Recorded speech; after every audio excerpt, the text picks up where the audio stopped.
Oke kawan-kawan, jadi di video kali ini aku mau cerita sedikit layakan tentang bagaimana proses pembuatan pupuk kocor di kebun sawit milik aku. Nah, tapi sebelum kita lanjut ke inti videonya, untuk kawan-kawan yang baru bergabung, waktu dan tempatnya kami persilahkan buat pencet tombol subscribe pada channel si Dodo. Karena sejatinya channel ini akan memberikan kita semua tentang edukasi, eksplorasi, serta petualangan seru para petani khususnya pada kebun sawit. Nah, jadi sistem pemupukan di kebun sawit itu terbagi menjadi 3 ya kawan-kawan. Ada yang menggunakan sistem tabur, ada yang menggunakan sistem tanam, serta ada pula yang menggunakan sistem kocor ataupun menggunakan pupuk cair. Namun semuanya itu dilakukan para petani sawit hanya untuk kepentingan dari kebun sawit itu sendiri, karena sejatinya modal utama dalam bertani kelapa sawit itu harus rajin yang namanya memberikan pupuk pada kebun sawit supaya kebun sawit milik kita akan memberikan timbal balik ataupun memberikan hasil yang memuaskan bagi kita para petani sawit. Nah, sebenarnya dari ketiga sistem pemupukan pada kebun kelapa sawit itu semuanya kembali lagi kepada kita sebagai para petani sawit, tergantung dari kebutuhan dan letak dari kebun sawit milik kita. Kalau misalnya kebun sawit kita berada di dataran yang rata, bisa kita gunakan yang namanya sistem pemupukan dengan menggunakan sistem tabur. Namun jika keadaan lahan kebun sawit kita berbanding terbalik dengan lahan yang pertama, yakni jika lahan kebun sawit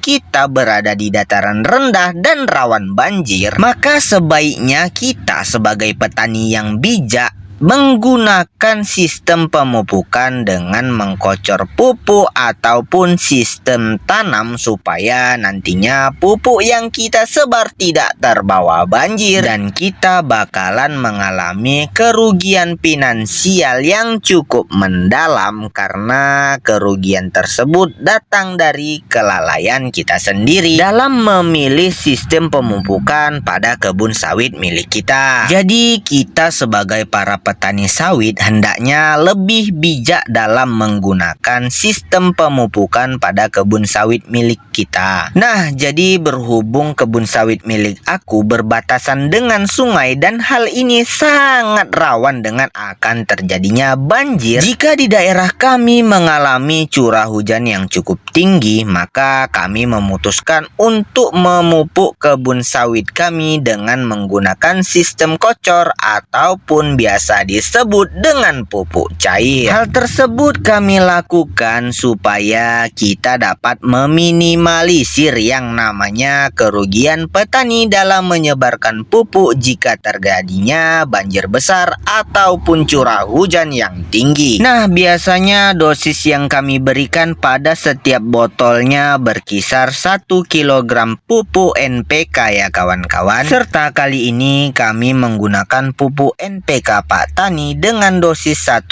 kg per botolnya. Serta nantinya botol-botol ini akan kita campur dengan air supaya pupuknya larut dalam air dan akan menjadi lebih cepat diserap oleh akar-akar sawit. Ya, memang sih kalau dengan menggunakan sistem kocor seperti ini tergolong pengerjaannya lebih rumit ketimbang kita menggunakan sistem tabur. Cuma daripada nantinya terbuang sia-sia, ya sebaiknya kita mengantisipasi hal tersebut. Nah, jadi setelah pupuk sudah dituangkan, kemudian kita juga memberikan 2 cangkir air ke dalam botol, tapi jangan sampai penuh total ya kawan-kawan, supaya ada rongga udara dan nantinya lebih memudahkan kita jika kita melakukan penyiraman pupuk cair ini. Karena sebelum pupuk cair tersebut kita sebar ataupun pupuk kocor ini kita berikan pada kebun sawit kita, maka hal yang pertama yakni kita harus namanya mengguncangkan botol tersebut supaya pupuk dan airnya menjadi lebih bersatu dan lebih larut secara bersamaan. Maka setelah itu barulah bisa kita yang namanya menyiramkan pupuk pupuk pada sawit-sawit yang berada di kebun milik kita. Nah, jadi setelah semua prosesnya selesai, proses pembuatan pupuk kocor ini, barulah kita susun dan kita endapkan pupuk-pupuk tersebut selama beberapa malam supaya pupuk dan airnya segera larut dan menjadikan senyawa yang berkah bagi setiap pokok sawitnya. Amin ya robbal alamin. Nah, setelah semua prosesnya selesai, kalau kayak gitu sampai ketemu di video selanjutnya ya kawan-kawan. Dadah.